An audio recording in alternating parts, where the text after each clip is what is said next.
Durian Nusantara, bangkit dan maju bersama ASEAN.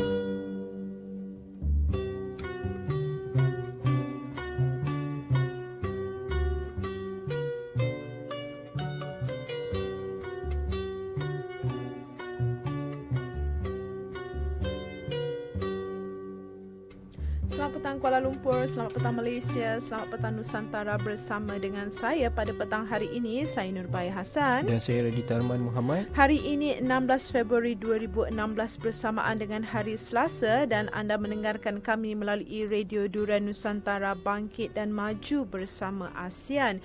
Kami akan memulakan pengenalan bagi berita Nusantara edisi 16 Februari 2016 bersamaan dengan hari Selasa ini mengenai keadaan cuaca sekitar Selangor, Lembah Kelang, Kuala Lumpur dan kawasan-kawasan berdekatan dengannya.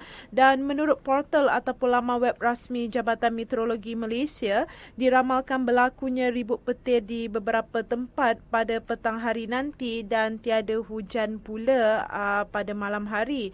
Dan oleh itu, seperti biasa, kami ingin nasihatkan para pengguna jalan raya agar lebih berhati-hati ketika memandu kereta ataupun menunggang motosikal di dalam keadaan hujan. Yang paling penting, jarakkan kenderaan untuk mengelakkan sebarang kemalangan dan rancang perjalanan jika tidak mahu terperangkap dalam kesesakan lalu lintas. Okey Radi, apakah peristiwa-peristiwa menarik yang berlaku pada tarikh ini iaitu 16 Februari? Ya, hari ini 16 Februari. 16 Februari juga merupakan Hari Taraf Negara di negara Lithuania pada tahun 1918. Hari Taraf Negara juga dikenali juga sebagai Hari Kebangsaan. Hari Kebangsaan adalah hari yang ditetapkan sebagai perayaan menyambut pembentukan sebuah negara. Seringkali Hari Kebangsaan merupakan hari cuti umum. Kebanyakan negara mempunyai satu hari kebangsaan dalam satu tahun. Walau bagaimanapun, beberapa buah negara seperti Pakistan contohnya mempunyai lebih daripada satu hari kebangsaan. Hari Kebangsaan seringkali diambil sebagai sesebuah negara atau jajahan mencapai kemerdekaan. Tarikh lain seperti Hari Santa Penaung negara tersebut atau tarikh sejarah penting kadang-kadang digunakan juga sebagai Hari Kebangsaan. Dan hari ini negara yang menyambut Hari Kebangsaan adalah negara Lithuania atau dikenali sebagai Republik Lithuania, adalah sebuah negara yang terletak di timur laut Eropah. Lithuania adalah sebuah atau salah satu daripada negara Baltik dan bersempadan dengan Latvia di utara, Belarus di tenggara, Poland di selatan dan Rusia di barat daya. Selamat menyambut Hari Taraf Negara atau Hari Kebangsaan untuk negara Lithuania. Dan seterusnya, peristiwa yang berlaku pada tarikh hari ini yang antaranya pada tahun 1923 di mana Howard Carter membuka kamar pengebumian Firaun dinasti ke-18 Mesir iaitu Firaun Tutankhamun. Firaun Tutankhamun adalah seorang maharaja Firaun muda yang terkenal pada zaman kerajaan tamadun Mesir purba. Baginda memerintah dari tahun 1333 sebelum Masihi sehingga tahun 1323 sebelum Masihi dalam dinasti ke-18 yang turut dikenali sebagai tempoh kerajaan Amarna. Dan makam beliau telah dibuka oleh seorang peneliti yang telah saya sebutkan tadi, namanya iaitu Howard Carter, dan ini adalah antara artifak yang paling bersejarah dan paling tua dalam sejarah Firaun. Dan seterusnya, peristiwa yang berlaku pada tahun 1968 di mana sistem telefon kecemasan iaitu 911 pertama kali bagi pelan nombor Amerika Utara mula beroperasi di wilayah Alabama, tepatnya di Haleville, iaitu panggilan 911 adalah nombor telefon kecemasan untuk pelan nombor Amerika Utara. Ia merupakan satu daripada 8 kod N11NANP. Pengguna nombor ini adalah untuk keadaan kecemasan sahaja dan penggunaannya adalah sebarang tujuan lain termasuk masalah bukan kecemasan, dan panggilan palsu merupakan jenayah. Jadi kod ini pertama kali digunakan di Amerika Syarikat pada tarikh hari ini iaitu 16 Februari bersamaan dengan tahun 1968. Dan yang terakhir, peristiwa yang berlaku pada tarikh hari ini yang berlaku di Malaysia iaitu program latihan khidmat negara PLKN bermula di Malaysia pada tarikh hari ini iaitu 16 Februari pada tahun 2004. Untuk pengetahuan umum, saya adalah salah seorang peserta pertama mengikuti program latihan khidmat negara pada tahun 2004 ini. Dan sedikit mengenai PLKN ini atau singkatan daripada program latihan khidmat negara merupakan khusus latihan wajib selama 3 bulan di pusat latihan PLKN seluruh Malaysia bagi sesetengah daripada mereka yang terpilih apabila menamatkan pendidikan sekolah menengah di Malaysia atau berumur 17 tahun ke atas. Ia bertujuan bagi pembinaan sahsiah diri, bermatlamatkan, membina dan mengukuhkan semangat patriotisme di kalangan generasi muda, memupuk perpaduan kaum serta integrasi nasional dan membentuk perwatakan positif menerusi nilai-nilai murni. Program ini bukanlah bersifat kerahan tenaga dan tidak mengikut mana-mana model daripada luar kerana dilaksanakan menurut cara sistem pemerintahan Malaysia. Dan pada setiap tahun, hampir 24% daripada remaja yang berumur 18 tahun pada tahun latihan mereka dipilih untuk menyertai PLKN ini. Namun mereka yang bermasalah tentu boleh memohon untuk ditangguhkan atau dikecualikan daripada program latihan khidmat negara tersebut. Dan pada tahun 2015 yang lalu, program ini ditangguhkan untuk menjimatkan hampir daripada 400 juta.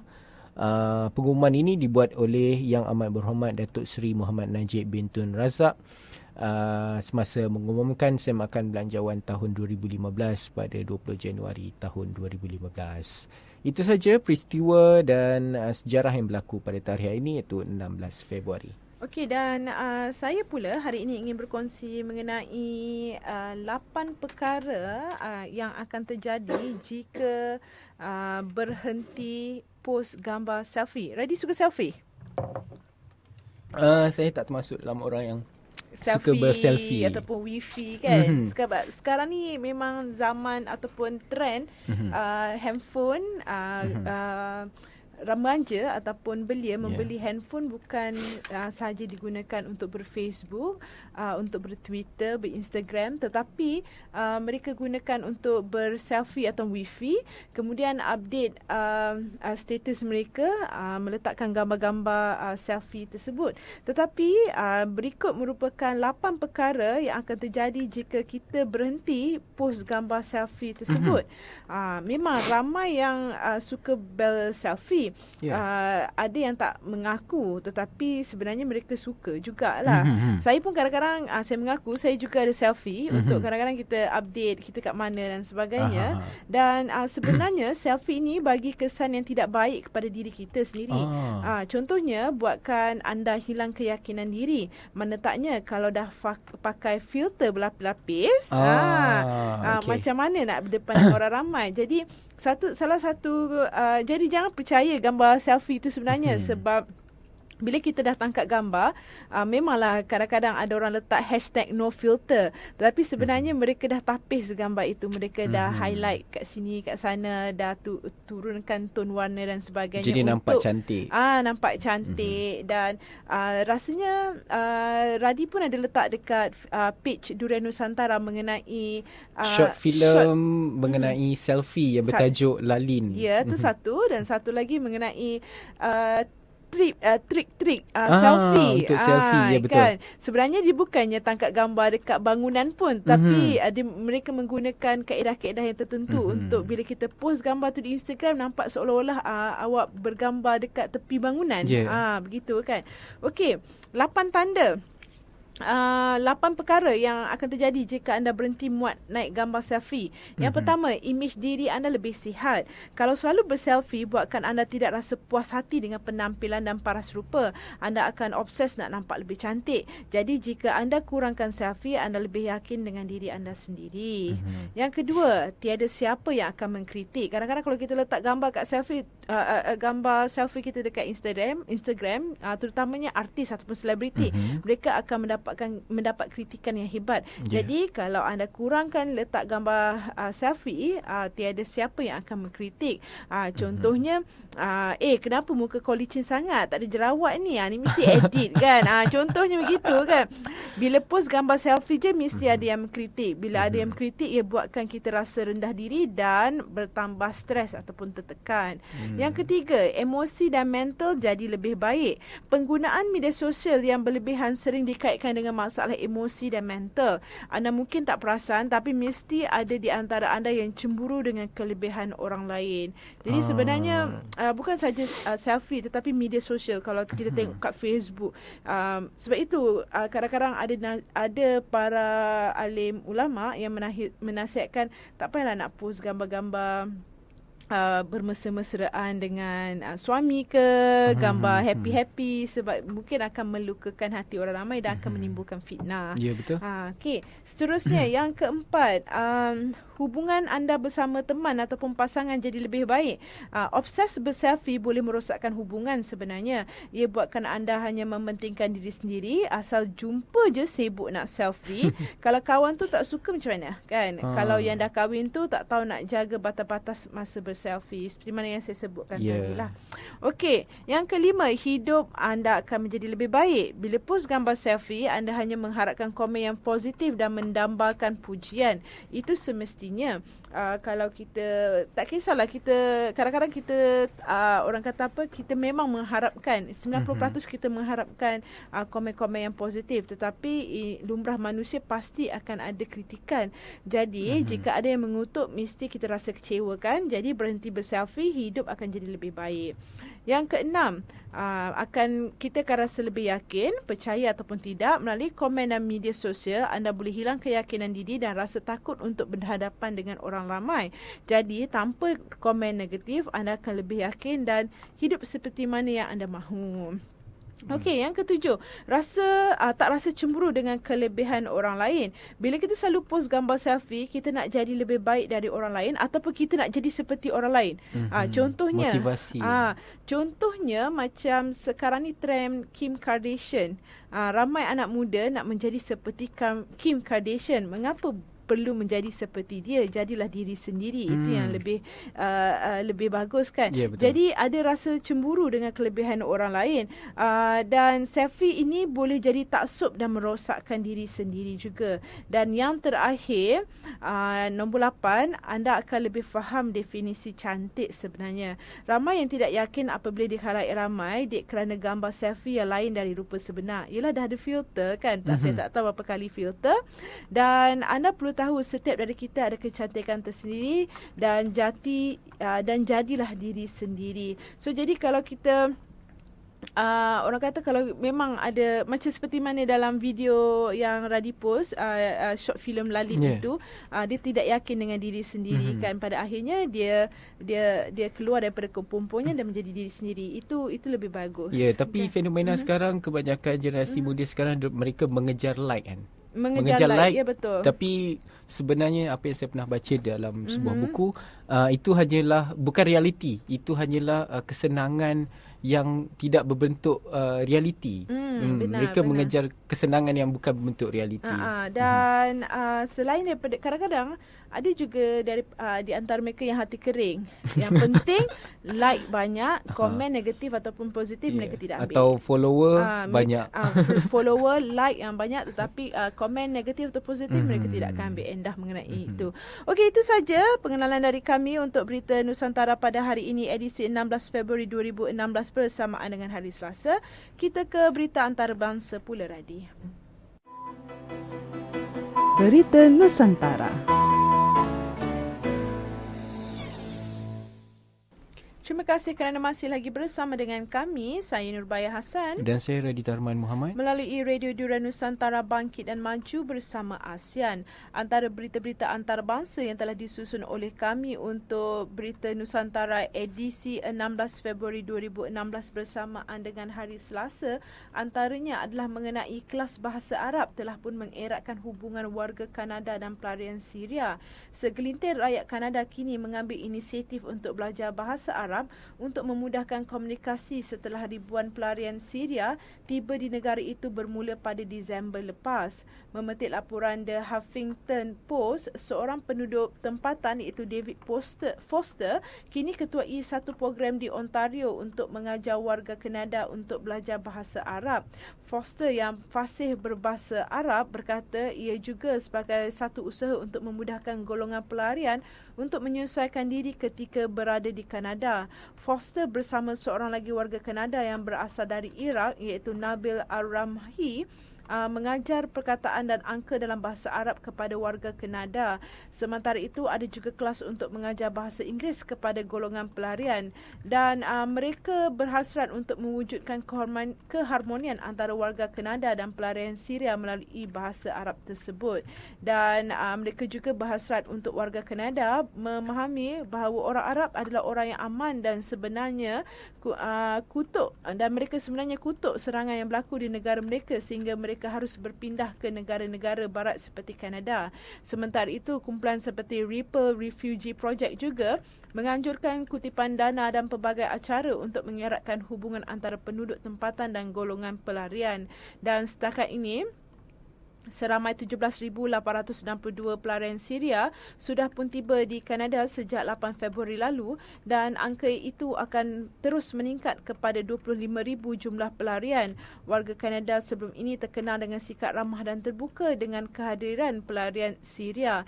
Dan pada Disember lepas, sebuah video yang memaparkan kumpulan choir menyanyikan lagu nasyid Ta'la Al-Badru Alaina dikongsikan di laman YouTube dan dikatakan salah satu cara rakyat Kanada meraih kedatangan saudara-saudara baru mereka. Malah Perdana Menteri Kanada iaitu Justin Trudeau sendiri menyambut ketibaan kumpulan pertama pelarian Syria yang tiba di lapangan terbang Toronto pada awal Disember lepas. Okey, dan seterusnya ini pula daripada Newcastle di mana seorang lelaki meninggal dunia selepas mengelar leher sendiri di hadapan para pekerja dan pelanggan di sebuah cawangan farmasi Boots di Newcastle. Lelaki berusia 50 tahun itu dipercayai membunuh diri menggunakan pisau cukur selepas pekerja farmasi enggan menjual metadon kepadanya. Metadon biasanya digunakan oleh penagih heroin yang sering melalui proses pemulihan bagi mengurangkan kesan sindrom sarak ataupun withdrawal syndrome akibat berhenti mengambil bahan berkenaan. Anggota paramedik sejurus tiba di tempat kejadian walau bagaimanapun gagal menyelamatkan lelaki tersebut. Tidak ada pekerja atau pelanggan farmasi yang tercedera dalam insiden itu. Beberapa saksi turut berkongsi pengalaman dengan media tempatan mengenai kes ini dan jurucakap polis mengesahkan siasatan sedang dijalankan untuk memahami insiden berkenaan. Kematian tersebut tidak disifatkan sebagai mencurigakan dan laporan sedang disediakan oleh pihak coroner. Okey, itu daripada saya, daripada Radhi pula apa ya? Seterusnya berita daripada Mexico di mana ada penjara mewah kan. Ada aquarium, sauna, bar di dalam penjara tersebut. Sauna ya? Ya, pihak berkuasa menemui sel mewah dengan akuarium, sauna mudah alih dan bar di sebuah penjara di Mexico di mana terdapat 49 banduan terbunuh dalam satu pergaduhan. Warden dan penguasa penjara Topo Chico di Bandar Perindustrian Utara Monterrey, negeri Nuevo Leon turut ditangkap dan dituduh mengendar dadah serta gagal untuk melaksanakan langkah keselamatan. Seorang lagi pegawai berdepan tuduhan selepas menembak mati seorang banduan ketika insiden yang berlaku pada hari Khamis yang lalu. Pemimpin kartel dadah Zetas iaitu Ivan Hernandez Cantu atau El Credo mempunyai katil besar, televisyen skrin rata yang besar dan tempat mandi mewah di dalam sel, kata pejabat pendakwa raya negeri tersebut. Ketua pendakwa Roberto Flores berkata ketika serangan berlaku, seorang wanita ada bersama dengannya. Pihak berkuasa berkata rusuhan berpunca daripada pertikaian ke atas kawalan penjara antara Hernandez dan seorang pemimpin Zetas lain iaitu Juan Pedro Saldivar Farias atau Z27. Kebanyakan mangsa mati akibat ditikam atau dipukul dengan kayu oleh banduan lain semasa pentemburan tersebut berlaku. Kerajaan negeri berkata semalam polis mengambil alih penjara dan menamatkan kuasa oleh pimpinan penjenayah terancang yang turut dibantu beberapa pihak berkuasa. Penjara itu menampung hampir 3,800 banduan ketika rusuhan, 35% melebihi kapasiti dan turut menahan ahli kartel dadah selain banduan jenayah lain yang menanggung perbicaraan. Susulan keganasan itu, pihak berkuasa menghantar sebanyak 233 banduan termasuk 2 ketua Zetas ke penjara lain. Sehari selepas rusuhan, pegawai menemui sejumlah pisau buatan sendiri, tukul dan dadah dalam penjara. Dan ini berkenaan dengan ketua kartel dadah yang menikmati hidupan mewah dalam penjara, di mana penjara tersebut yang diduduki oleh ketua kartel tersebut memiliki akuarium, sauna, bar, dan yang lebih mengejutkan lagi ketika serbuan pihak berkuasa dalam sel tersebut didapati ketua kartel tersebut sedang bersama wanita dalam biliknya. Jadi beliau mendapat layanan istimewa dalam penjara dan beberapa petugas keamanan penjara tersebut juga telah soal siasat mengenai kes tersebut. Dan berita seterusnya mengenai bekas Perdana Menteri Israel mula dipenjarakan. Di Baitul Muqaddis, Ehud Olmert menjadi bekas Perdana Menteri pertama Israel dipenjarakan apabila dia memulakan hukuman 19 bulan itu selepas didapati bersalah atas tuduhan rasuah dan menghalang proses pengadilan.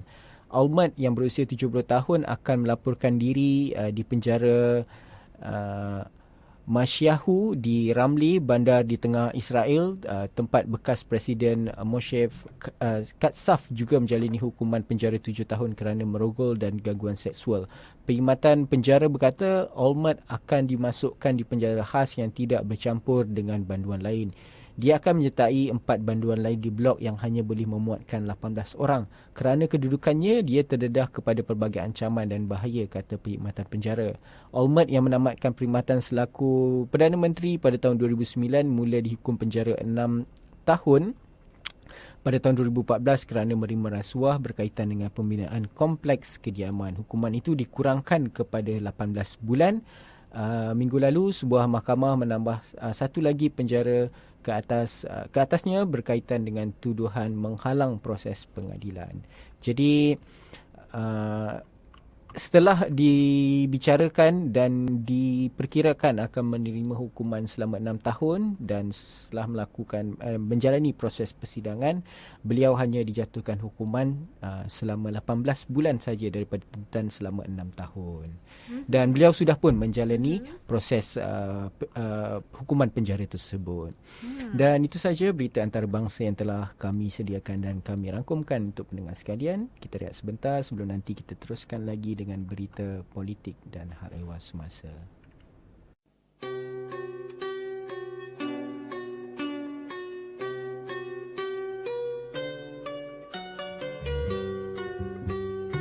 Durian Nusantara, bangkit dan maju bersama ASEAN.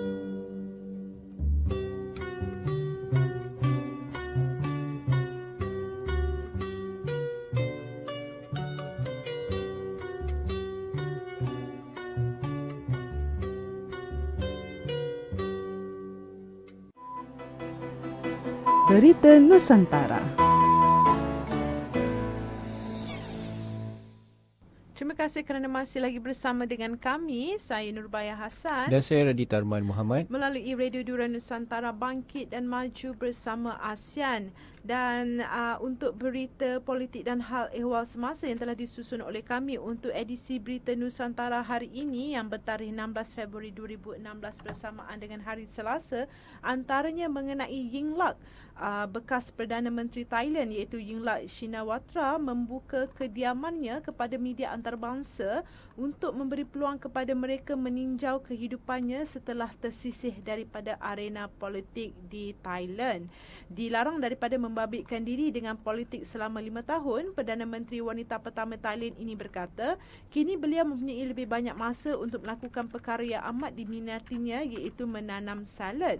Di samping membuat persiapan mengenai kes mahkamah, Yingluck juga sentiasa mengisi masanya dengan berkebun untuk hidangan keluarga yang memberinya satu kepuasan dan juga memberikan rakan-rakan yang sukakan sayur-sayuran. Adik kepada Thaksin ini yang juga bekas Perdana Menteri Thailand ini juga mengisi masa lapangnya dengan berkunjung ke kuil dan berjumpa sahabat handai. Dan beliau juga berdepan dengan pertuduhan jenayah di Mahkamah Agung kerana peranannya dalam skim pembelian padi di negara Thailand. Jika disabitkan kesalahan, beliau boleh dikenakan hukuman tidak lebih 10 tahun penjara. Mengenai pelan tindakan yang disediakan kerajaan Thailand yang diterajui tentera, Yingluck berkata, pilihan raya perlu diadakan kerana ia merupakan sebahagian daripada asas penting dalam sistem demokrasi di samping untuk kebaikan ekonomi dan bagi memelihara keyakinan rakyat. Beliau juga menyentuh tentang draft perlembagaan yang dibentangkan baru-baru ini oleh Suruhanjaya yang dilantik kerajaan dan menegaskan bahawa draft itu perlulah sesuatu yang boleh diterima semua pihak serta bersifat berpaksikan rakyat. Ngilak berkata Thaksin juga mahu keadaan di Thailand kembali seperti biasa dan pilihan raya serta pemindahan kuasa kepada rakyat dilakukan dengan secepat mungkin. Pada akhir sesi perjumpaan dengan media, Yingluck menjelaskan bahawa tindakannya mengundang media antarabangsa ke kebun sayurnya itu tidak mempunyai sebarang niat tersembunyi. Okey, itu daripada Thailand dan ini berbalik kepada Malaysia. Berita daripada Malaysia ini berkenaan dengan peruntukan sebanyak 1.1 bilion ringgit Malaysia setahun akan diberikan untuk atasi kesan bencana alam seluruh negara. Kementerian Sumber Asli dan Alam Sekitar diperuntukkan sebanyak 1.6 bilion ringgit Malaysia setahun untuk kerja-kerja baik pulih akibat bencana alam seperti banjir, tanah runtuh dan hakisan pantai. Ini kata menterinya Datuk Seri Dr. Wan Junaidi Tuanku Jaafar. Beliau berkata peruntukan untuk seluruh negara itu khas untuk kerja-kerja membina benteng hakisan ombak, membina kawasan tebatan banjir, pengairan serta saliran dan membina benteng di cerun-cerun bukit selain beberapa lagi kerja baik pulih akibat bencana alam lain. Beliau berkata selain peruntukan tersebut, Jabatan Pengairan dan Saliran turut diperuntukkan sebanyak 1.2 bilion ringgit Malaysia setahun khas untuk kerja-kerja segera mengatasi masalah hakisan pantai seluruh negara. Menurutnya, peruntukan tersebut untuk projek segera yang perlu dilakukan di kawasan yang terjejas teruk akibat hakisan khasnya dalam membina benteng hakisan ombak berdekatan kawasan kediaman dan pembangunan selain projek pembinaan benteng pemecah ombak untuk tempoh jangka panjang. Untuk projek tebatan banjir di Terengganu, beliau berkata sebanyak 25 juta ringgit Malaysia diperuntukkan kepada Jabatan Pengairan dan Saliran Negeri untuk projek pemuliharaan dan menaik taraf Sungai Cepu serta kerja berkaitan di Mukim Telemong. Manakala untuk projek tebatan banjir Kuala Terengganu Utara pula adalah berjumlah sebanyak 10 juta ringgit Malaysia. Wan Junaidi berkata sebanyak 12 juta ringgit Malaysia pula diperuntukkan untuk projek saliran bandar iaitu sistem saliran Mersa Alam Gong Kiat Kuala Terengganu iaitu sebanyak 7 juta ringgit Malaysia, manakala sistem aliran mesra Alam Guntung Luar Setiu iaitu sebanyak 5 juta ringgit Malaysia. Beliau berkata pihak Jabatan Pengairan dan Saliran telah diarahkan untuk memastikan projek tersebut dapat disiapkan dalam tempoh 6 ke 7 bulan pada tahun ini iaitu sebelum tibanya musim tengkujuh di pantai timur Semenanjung. Dan yang terakhir daripada saya, berita yang telah disediakan adalah mengenai Kesatuan Majikan akui wujud kecenderungan ambil pekerja asing. Persekutuan Majikan-Majikan Malaysia ataupun MIEF mengakui wujud kecenderungan dalam kalangan majikan untuk mengambil pekerja asing bekerja di negara ini. Pengarah eksekutifnya, Datuk Samsudin Bardan berkata, pekerja asing dilihat lebih berdedikasi serta tidak menimbulkan banyak masalah. Beliau turut berpendapat bahawa pekerja tempatan sepatutnya mengubah sikap apabila berhadapan dengan kerja yang ditawarkan. Tapi ada setengah majikan memang mempunyai kecenderungan untuk mengambil pekerja asing kerana mereka dilihat lebih dedikasi dan tidak menimbulkan banyak masalah. Jadi untuk pekerja tempatan menjadi pilihan utama kepada majikan di Malaysia. Beliau berpendapat bahawa ada baiknya kalau pekerja tempatan sendiri mengubah sikap mereka terhadap kerja yang mereka lakukan. Walau bagaimanapun, beliau menafikan dakwaan kononnya pengambilan pekerja asing lebih murah kerana tidak perlu mencarum dalam kumpulan wang simpanan pekerja ataupun KWSP serta insurans. Dan metik laporan akhbar Ketua Setiausaha Kementerian Dalam Negeri iaitu Datuk Seri Alwi Ibrahim mengakui pihaknya menerima 352,981 permohonan daripada majikan untuk mendapatkan pekerja asing pada tahun 2015. Okey, itu daripada saya, daripada Radio Keluar. Seterusnya masih lagi berita daripada Thailand, tepatnya di Bangkok. Perarakan pelajar untuk mengutuk pemerintahan junta. Pelajar Universiti Thai mengutuk junta tentera negara itu pada perlawanan bola sepak antara dua institusi pengajian tinggi utama negara itu kemarin dalam perarakan berwarna-warni mengelilingi stadium di Bangkok. Pelajar berarak membawa kereta berhias buatan sendiri dan kain rentang memprotes pemerintahan tentera yang kini masuk dalam tempoh 2 tahun. Perarakan itu menjadi tradisi yang sudah lama diamalkan pada perlawanan tahunan antara dua universiti berkenaan, iaitu antara Universiti Thammasat dan Chulalongkorn yang sering bersifat provokasi serta politik. Namun sejak 2 tahun ini, ia turut digunakan sebagai peluang menyuarakan rasa tidak puas hati terhadap pemerintahan tentera yang mengharamkan semua aktiviti politik di negara itu selepas merampas kuasa pada Mei tahun 2014 yang lalu. Kenapa tentera berkuasa? Tiada siapa berani bertanya, kata-kata tertulis di satu kain rentang dalam protes tersebut. Polis membenarkan perarakan itu diadakan walaupun perhimpunan politik dilarang. Namun semua ketua aktivis pelajar yang menghadiri perlawanan itu ditahan kerana mempunyai waran tangkap sebelum ini berhubung dengan protes lain yang disertai olehnya. Polis turut mengarahkan supaya kereta berhias yang memaparkan pengurusi jawatan kuasa perlembagaan dipotong sedikit supaya tidak nampak terlalu realistik, kata pelajar kepada pemberita setempat. Kereta berhias itu bermaksud perlambangan yang dibuat tentera akan menghapuskan hak rakyat, kata salah seorang peserta yang mengikuti protes tersebut. Dan berita seterusnya daripada Indonesia, di mana Indonesia dijangka akan mengeluarkan jet pejuang pada tahun 2024. Jakarta, Indonesia mula mengeluarkan jet pejuang pada tahun 2024. Pengarah syarikat pesawat negara PT Dirgantara Indonesia atau singkatannya PTDI iaitu Budi Santoso berkata jet itu yang dinamakan Indonesia Fighter Experiment IFX 4.5 generation itu akan mula dipasang pada tahun 2020 nanti. Ia akan berterusan selama 20 tahun, kata Budi di pejabatnya di Bandung. Menurutnya, kontrak sudah ditandatangani antara Kementerian Pertahanan dan Pentadbiran Program Perolehan Pertahanan atau singkatan daripada DAPA Korea Selatan Januari yang lalu untuk membangunkan pesawat prototipe yang dijangka siap pada tahun 2019. PTDI menyasarkan pesawat IFX boleh beroperasi antara tahun 2024 ataupun 2025. Jet ini akan beroperasi sekitar tahun 2024 atau tahun 2025. Tahun ini kami membuat prototipe dan melakukan ujian penerbangannya, kata Budi Santoso. Aktiviti menghasilkan pesawat prototipe itu dilakukan di Korea Selatan. IFX akan digunakan oleh tentera Indonesia atau dijual kepada negara lain. Kira-kira 300 saintis dan juruteknik Indonesia kini berada di Seoul untuk menjalankan kajian dan penyelidikan terhadap projek pembinaan pesawat tersebut. Dan itu saja berita politik dan hal ehwal semasa yang telah kami sediakan untuk pendengar sekalian. Kita rehat sebentar sebelum nanti kita teruskan lagi dengan berita ekonomi dan bisnes.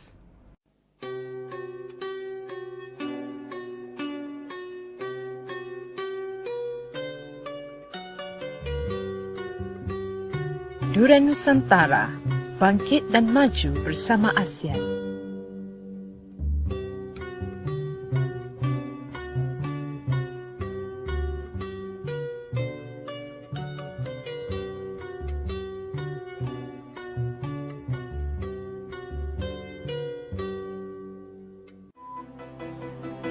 Berita Nusantara.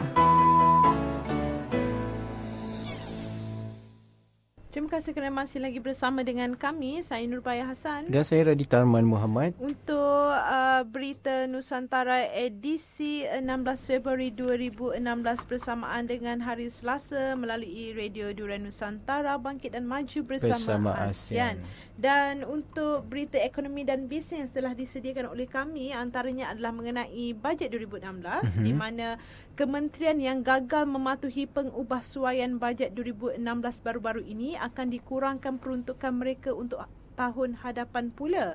Menteri Kawangan 2 iaitu Datuk Seri Ahmad Husni Hanazlah berkata pemantauan akan dibuat bagi memastikan kesemua kementerian mengambil langkah penjimatan berkenaan.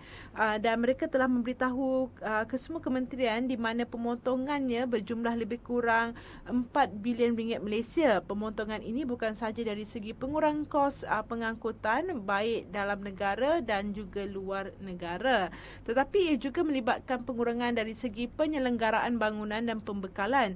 Ada alat-alat yang masih lagi boleh dipakai, jadi ia boleh dikurangkan kosnya. Jawatan Kuasa Integriti yang dipengerusikannya juga akan memastikan laporan Ketua Audit Negara diberi keutamaan supaya ia tidak berulang pada masa yang akan datang. Beliau pada masa yang sama meminta semua pihak bersatu dan bekerjasama untuk menghadapi cabaran krisis ekonomi yang disifatkannya terburuk dalam dunia moden. Ahmad Usni juga berkata berdasarkan unjuran tabung kewangan antarabangsa ataupun IMF dan Bank Dunia, masa hadapan ekonomi Malaysia masih lagi dilihat positif. Okey, itu mengenai pengubahsuaian bajet 2016 dan kesannya terhadap kementerian yang terlibat.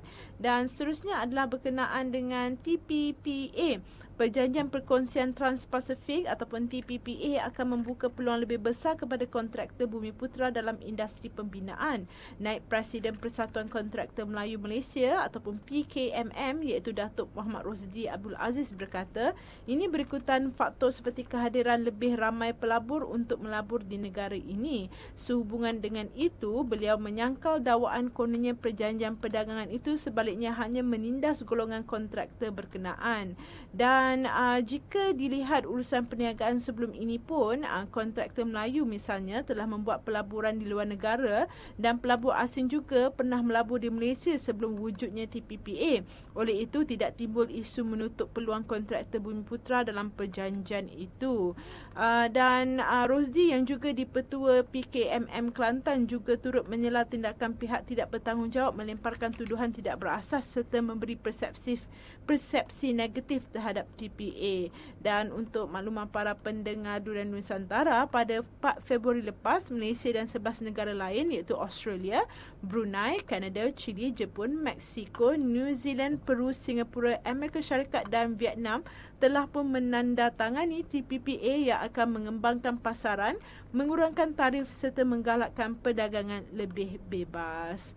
Okey, itu saja berita-berita untuk ekonomi dan bisnes. Sebelum kita melabuhkan tirai untuk berita Nusantara edisi 16 Februari 2016 bersamaan dengan hari Selasa, seperti biasa Radi ingin berkongsi kata-kata bijak. Ya, untuk kata-kata bijak hari ini lebih kepada berkenaan diri kita sendiri, di mana ketika kita tidak mampu mengubah sesuatu, maka itulah tanda atau itulah saat di mana kita ditentang atau kita dipaksa untuk mengubah diri kita sendiri. Maknanya kita ada masalah tapi kita cuba untuk cari jalan keluar, tapi tak jumpa jalan keluar. Maknanya kesalahan tu bukan daripada jalan keluar tapi diri kita sendiri. Ya.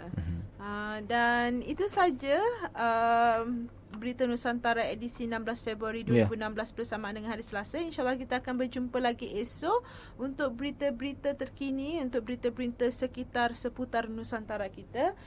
Salam hormat, salam sayang, salam cinta damai, salam Nusantara. Assalamualaikum.